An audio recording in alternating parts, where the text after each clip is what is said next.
এর একটা মিনিমাম 800 গ্রামের তো উপরে আছে।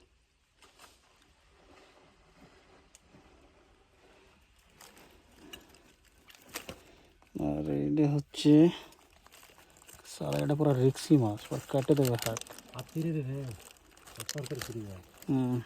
এটা হচ্ছে তেলাপিয়া।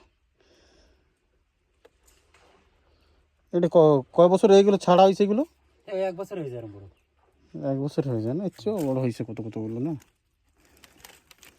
এটা কি মির্গি? কি মির্গিটা দেবা না? হ্যাঁ, মেরিয়ে না ওরে দেবো। হ্যাঁ, মেরিয়ে ওরে দেবো মেরিয়ে। ওর একটা জন্য কি নতুন মাছ দেখলাম ওই জায়গায় একটা।